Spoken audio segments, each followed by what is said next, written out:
Hello বন্ধুরা, আমাদের SDTV চ্যানেলে আপনাদের স্বাগতম। আমি দীপিকা চলে এসেছি আপনাদের জন্য গীতা এলএলবি সিরিয়ালের আপডেট নিয়ে। অগ্নিজিৎ মুখার্জি নিজের চোখের জল মুছে বাড়িতে ঢোকে। কি ব্যাপার দাদা, আপনি কখন এলেন? এই মাত্র। আপনাকে কি অস্থির লাগছে? কোনো টেনশন করছেন? গীতা কোথায়? ও তো থানায় গেছে। এই কেসটার মধ্যে নতুন একটা ও গুটি পেয়েছে, যেটাকে দিয়ে ও এই শ্বশুরমশাইকে, বুড়োটাকে নির্দোষ প্রমাণ করার চেষ্টা করছে। কেউ পারবে না, স্বয়ং শিবেরও সাধ্যি নেই আপনাকে নির্দোষ প্রমাণ করে। গীতা যতই চেষ্টা করুক কোনো লাভ হবে না। গিনি, তুমি এরকম করে কেন কথা বলছো? কোন জন্মের শোধ নিচ্ছ বলো তো? আর কেন এগুলো করছো তুমি? তুমি কি একবারও ভেবে দেখেছো তুমি এই বাড়ির বড় বউ, তোমার কিছু দায়িত্ব রয়েছে। ভালো কিছু করতে না পারো, খারাপ কিছু তো করার প্রয়োজন নেই। দেখুন, এই বাড়িটা আমার তখনই আপন হতে পারতো যখন আপনার ছেলে আমাকে স্বামী হিসেবে আপন করে নিত। আমি তার জীবনের সঙ্গী হয়ে সব সময় পাশে থাকতাম। যখন আপনার ছেলে আমার আপন হতে পারেনি, তখন আপনাদের সঙ্গে কোনো সম্পর্ক আমার নেই। বুঝতে পেরেছেন? এই বাড়িতে আমি ঘুঘু চড়িয়ে ছাড়বো। প্রত্যেকের জীবন আমি ছাড়খাড় করে দেব। কাউকে ভালো থাকতে আমি দেব না। দেখি আপনি কি করে আটকান। গিনি, আমি বুঝতে পারছি না। আমরা দেবী দুর্গাকে, সরস্বতীকে, কালীকে সবাইকে পুজো করি, কিন্তু এ তোমার কোন রূপ? তারা সবসময় ভালো কাজে নিজেদের রূপগুলোকে ব্যবহার করছে, আর তুমি খারাপভাবে। কেন বুঝতে পারছো না? গীতার সঙ্গে তোমার কোন জন্মের শত্রুতা বলো তো? আপনার ঘটে ঢুকবে না। সেটা কি? গিনি, ঠিক করে কথা বলো। গুরুজনের সঙ্গে কিভাবে কথা বলতে হয় তুমি জানো না? হ্যাঁ, জানবো তো। আপনি একটা স্কুল খুলুন, সেখানে শ্বশুরমশাই বৌমার সঙ্গে কিভাবে কথা বলে, একজন স্বামী তার বউয়ের সঙ্গে কিভাবে আচরণ করে, এমনকি তার কাকা শ্বশুরমশাই কিভাবে বাড়ির বউকে সাপোর্ট করে, সেগুলো আপনি শেখাবেন। আর আমি শিখবো। আমি বলে দিচ্ছি, কোনোভাবেই আপনি এই কেসে জিততে পারবেন না। তুই ভুল ভাবছিস দিদি। তুই আমার সঙ্গে বাবাকে লড়িয়ে কি ভেবেছিস যে সব কিছু তুই জিতে গেছিস? আজকে বৃদ্ধ বয়সে বাবাকে যদি হারতে হয়, তাহলে তোর জন্য হারতে হবে। বাবা যদি মাথা নিচু করে কোর্ট থেকে বেরিয়ে যায়, শুধু তোর জন্য যাবে। না গীতা, এটা কখনো হবে না। কারণ তুই বাবাকে কখনো হারতে দিবি না। তুই বাবাকে নিজের আইডল মনে করিস। তোর জীবনে বীর পুরুষটাকে মাথা নিচু করে তুই বেরিয়ে যেতে দিতে পারিস না। আর তাই বলছি যে যখন কোর্টের মধ্যে তোদের দুই পক্ষের লড়াই হবে, আমি সেখানে থাকবো তো। আর যখন তোর মনে হবে যে উনি তোর বাবা হয়, তখন তুই আর লড়াই করতে পারবি না। নিজে থেকে লড়াইয়ের ময়দান তুই ছেড়ে দিবি। এই দিক থেকে আমি 100% নিশ্চিত। তুইও জানিস, আমিও জানি যে বাবা কখনো হারতে পারে না। আর বাবা কত ভালো যে একজন লয়ার, সেটা আমার এবং তোর থেকে ভালো কেউ জানে না। তাই বলছি, এসব আশা ছেড়ে দে। দিদি, তুই কিন্তু ভুল করছিস। বাবাকে অপরাধীদের দলে নাম লেখিয়েছিস। ওই মানুষটাকে এই বয়সে এসে এতটা কষ্ট দেওয়ার মানেটা কি বল তুই? আমি কিচ্ছু করিনি। যা করেছে বাবা নিজে থেকে করেছে। এটা বললে আমি শুনবো না? গিনি রেগে চলে যায়। দেখো গীতা, আমি চাই না। গণেশ গাঙ্গুলি একবার আমার জন্য মাথা নিচু করে বেরিয়ে গেছিল। আমি ওনাকে অপরাধী কোর্টে প্রমাণ করেছি। এমনকি আমি আইনটাকে ছেলে খেলা মনে করেছি।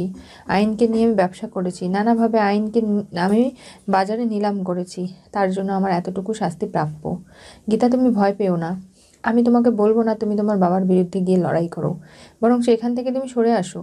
আমার যা হবার হোক, কিন্তু গণেশ গাঙ্গুলি যেন মাথা নিচু করে দ্বিতীয়বার কোর্ট থেকে বেরিয়ে না যায়, তাহলে উনি সামলাতে পারবেন না নিজেকে। আর আমি যেহেতু জীবনে অনেক অন্যায়, অনেক ভুল করে ফেলেছি, তাই তোমার জীবনে আমি বীরপুরুষ হতে পারবো না। চলে যায়। গীতার চোখ দিয়ে জল পড়ছে। এই গীতা, কেঁদো না। দেখো, সময় দাও, সব কিছু ঠিক হয়ে যাবে। না, আইনের ভাষায় সব কিছু ঠিক হবে, সময়ের জন্য নয়। ছোটকা, আমিও তো একজন মানুষ, আমারও তো কষ্ট হয়। আমি কি করব বলুন তো? কোর্টে দাঁড়িয়ে যে লোকটার সঙ্গে আমি লড়াই করব, তাকে বাবা হিসাবে আমি স্বীকারই করি না। সে অপরাধীদের দলে নাম লিখিয়েছে। আমার বাবা অনেক বীর পুরুষ। আমার বাবাকে আমি সম্মান করি, ভালোবাসি। তার থেকে আমি এই লটা শিখেছি। কিন্তু এই মানুষটাকে আমি চিনি না। তারপরেও আমার তো কোথাও না কোথাও একটা কষ্ট লেগেই থাকে, বলুন। গীতা কষ্ট পেয়ে ঘরে চলে যায়। কৃপান বাড়ি গিয়ে বলছে, কি ব্যাপার, পদ্ম বাড়ি থেকে এখনও বেরোয়নি? পদ্ম কাপড় চোপড় গুছিয়ে নিয়ে চলে আসে। বলে, আপনার জামাকাপড় কালকে আমি ইস্ত্রি করে রেখেছি। আপনার খাবার আমি সার্ভ করে দিচ্ছি। আপনাদেরকে তো আবার ইংরেজিতে না বললে হয় না। চলুন। এই পদ্ম, কী করছো তুমি? এই বাড়িতে থাকার তোমার মেয়াদ শেষ। তুমি কেন বেরিয়ে যাওনি? না, আমি যাব না তো। আমি আপনার সঙ্গে সংসার করতে চাই। কেন যাব? কিসের সংসার? আমার ভাইয়ের সঙ্গে তোমার বিয়েটাই তো মিথ্যে। এই দেখো। কাবিয়া তখন বিয়ের ভিডিও দেখায়, যেখানে ড্রিঙ্ক অবস্থায় কৃপান বিয়েটা করেছিল পদ্মকে। সিঁদুর দান, মালা বদল, সব কিছু। এবার কি বলবে তুমি? দেখুন, আপনার কাছে যেমন প্রমাণ আছে তেমন আমার কাছেও প্রমাণ আছে, আর সেগুলো আমি দেখাবো। তার মানে কি? এই যে দেখুন, এত দামি ফোন তোমার কাছে মেহেক দিদি দিয়েছে, বলেছে যে আপনাদের দেখাতে। এই দেখুন, স্বয়ং আপনাদের বাড়িতে আপনার মা আমাকে বরণ করে নিচ্ছে। দুধে আলতায় পা দিয়ে আমি কৃপানবাবুর সঙ্গে হাত ধরে এই বাড়িতে আসছি। এগুলো কি প্রমাণ কাফি নয়? আপনি আমার সঙ্গে যেভাবেই বিয়েটা হোক না কেন, সংসার করেছেন, আমাকে একসেপ্ট করে নিয়েছেন, সেই সব কিছুর প্রমাণও রইল। তাহলে কিভাবে আপনি বলছেন এই বিয়েটা মিথ্যে? বিয়ে মিথ্যে হলো, বিয়ের পরের নিয়ম রিচুয়ালগুলো তার মিথ্যে নয়। সেগুলো কিভাবে আপনি মুছে দেবেন? এই প্রমাণগুলো তোমাকে কে দিয়েছে পদ্ম? কে আবার? মেহেক দিদিমণি। মেহেক এই মেয়েটার মাথা খারাপ করে দিচ্ছে। তুমি কি জানো, মেহেক সারা জীবন তোমাকে পাহারা দিয়ে তোমার সংসার আগলে রাখতে পারবে? প্রয়োজন নেই তো। আমি আমার সংসারটা ঠিক একলা গুছিয়ে নেব। শুধু আপনাকে কাবিয়া এই বাড়ি থেকে আমি তাড়াবো। তার মানে আপনি আইবুড়ো হয়ে এই বাড়িতে বসে কুটকাচালি করবেন, সেটা তো ভালো দেখায় না। মেয়েরা এত বছর পর্যন্ত বাপের বাড়িতে কেন পড়ে থাকবে? আপনার ছোট ভাই বিয়ে করে ফেলেছে, এবার আপনার জন্য একটা ভালো পাত্র দেখে আপনাকে বিয়ে করে এই বাড়ি থেকে আপদ বিদেয় করব। তারপরে দেখি যে আমাকে কে আটকায়। এত বড় সাহস তোমার! হ্যাঁ পদ্ম, তুমি জানো না আমি তোমাকে কখনো মেনে নেব না। তখনই মেহেক ফোন করে। কি ব্যাপার, তুমি কেন ফোন করেছো? আমার ব্যক্তিগত জীবনে কেন ঢুকছো?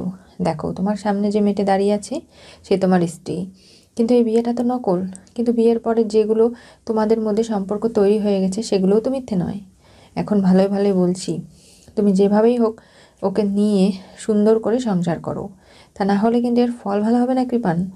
তুমি নিশ্চয়ই বুঝতে পারছো, আমার কাছে কিন্তু কোর্ট অর্ডার আছে, যেখানে স্পষ্ট লেখা আছে ওকে বাড়ি থেকে বেরিয়ে যেতে হবে। আমাদের বাড়িতেও দুজন দাগর দাগর লয়ার রয়েছে, একজন অগ্নিজিৎ মুখার্জি, আরেকজন আমার গীতা বৌদি। তার নামটা নিশ্চয়ই তোমাকে মনে করিয়ে দিতে হবে না। ও একটা কোর্ট থেকে অর্ডার নিয়ে এসেছে গীতা। কোনোভাবেই পদ্ম ওই বাড়ি থেকে বেরোবে না, ওই বাড়িতেই থাকবে, তোমার সঙ্গে সংসার করবে।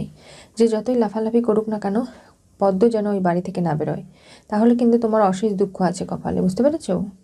এই বলে ফোন কেটে দেয়। কৃপান চিৎকার করলেও পদ্ম বলে যে না, কোনো কিছুতে লাভ হবে না, আমি এই বাড়িতে থাকবো, কোনোভাবে আমাকে কেউ বের করতে পারবে না। দেখলি ভাইয়া, পদ্মর আসলেই সত্যি অনেক বেশি জেদ হয়ে গেছে, এবার ওকে সামলাতে হবে। তার জন্য কি করতে হবে বলতো? তুই পদ্মকে দেখ, মেহেকে নিজের জীবনে ফিরিয়ে আন, আর আমি ওদিকে স্বস্তিককে দেখছি, গীতার জীবনটা আমি হেল করে দেবো। এই বলে কাবিয়া বেরিয়ে পড়ে, কারণ যে কথা গিনির সঙ্গে হয়েছে সেই বুদ্ধি অনুযায়ী সে চলবে। গীতা ঘরে আসলেই সেখানেই স্বস্তিক তাকে জড়িয়ে ধরে, আই লাভ ইউ বলে। কী ব্যাপার, আজকে এত ভালো রোমান্টিক মুহূর্ত কাটাচ্ছেন?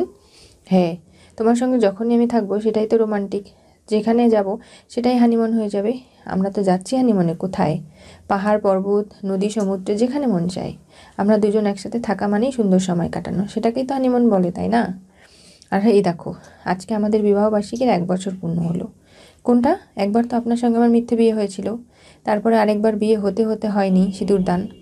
পরের বার যেটা সিঁদুরদান হয়েছিল সেই বিয়ের তারিখ, আর আজকে 1 বছর পূর্ণ হলো। আমাদের বিয়েটা খুব স্পেশাল হয়েছে, তাই না? এই জন্যই তো আমি গীতা তোমার মতো একটা স্পেশাল মানুষকে পেয়েছি। কখনো আমি তোমাকে ভুলতে পারি না।